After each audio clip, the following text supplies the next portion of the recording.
Have any of you out there seen the movie The Purge? The Purge, there's several Purges series of that movie. But I like that movie, that series of movies, because it really showcases something that's actually happening in a way, or that could actually happen. And for those of you that don't know about the movie, it's basically a thing where the government, you are allowed for 12 hours, I believe, that you are allowed to, all crime is legal, including murder.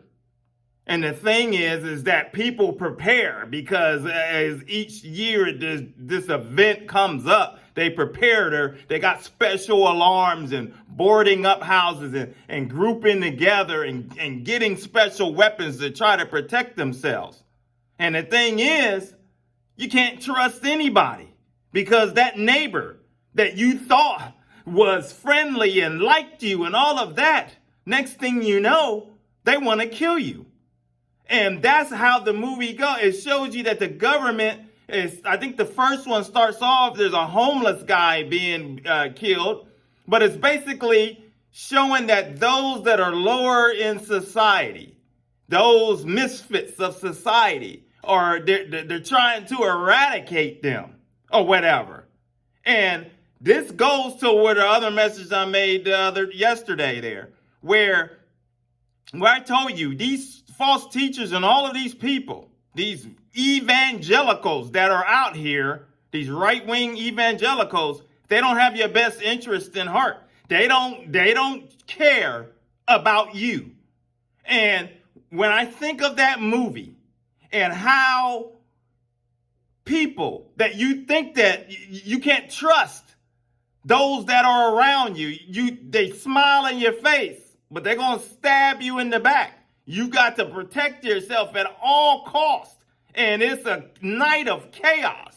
And you know what? These so-called people that are out here proclaiming and acting like they're standing for God and acting like they speak for God, when they're out here with some of the most hateful hearts and look down on those misfits that are within the nation and society and all of that, they've got that same attitude as those in the movie The Purge.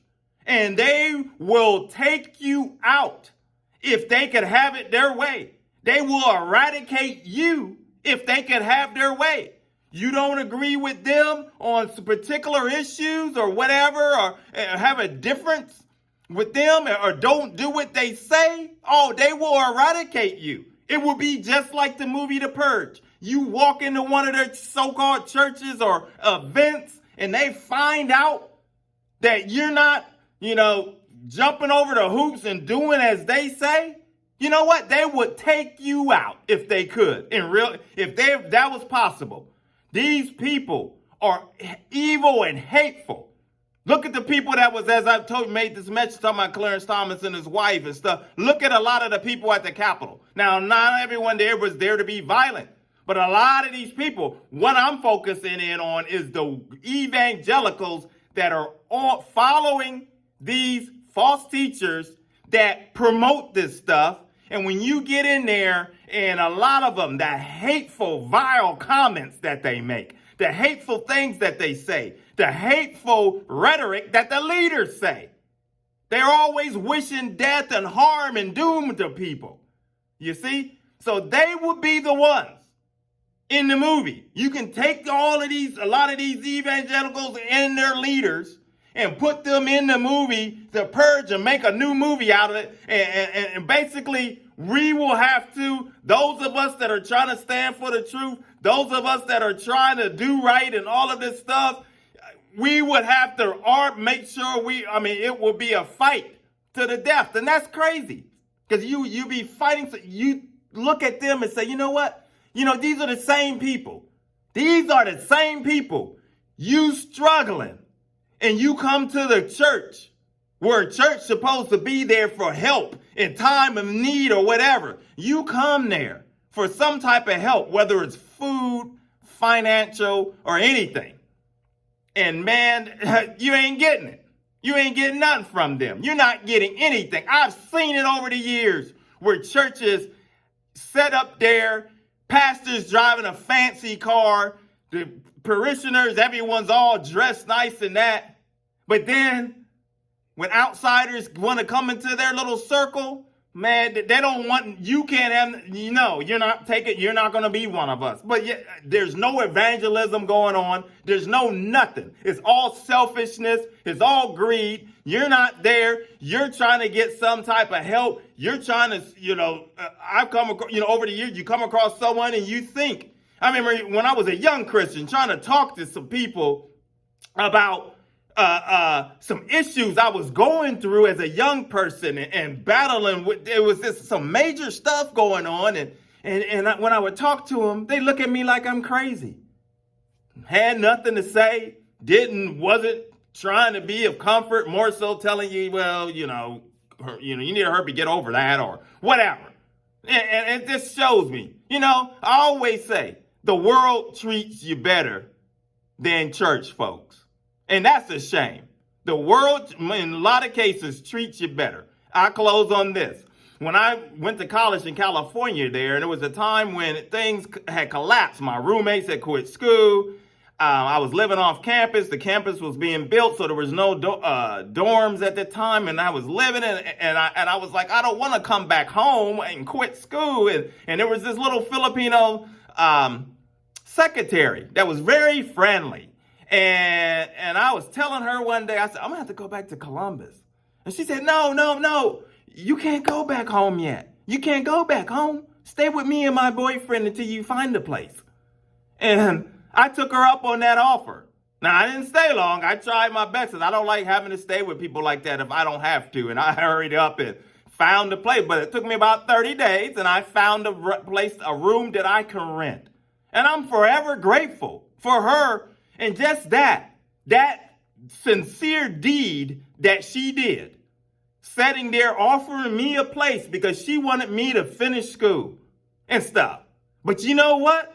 You go to some of these churches and deal with some of these so-called evangelicals and these people that you see out here, they set up, they ain't trying to help. The Lord done put it on their heart. Some of them, the Lord done put on their heart to help a particular person in a situation, whether it's financially or whatever it's connections with jobs or whatever it is. The Lord didn't put it on their heart, but they didn't shun the Holy Spirit. They didn't shun what the Lord has said because they've got bitter, hateful hearts, and it's all about themselves. And it's a shame, and it's sad. And it's, and we'll continue to call these people out like this.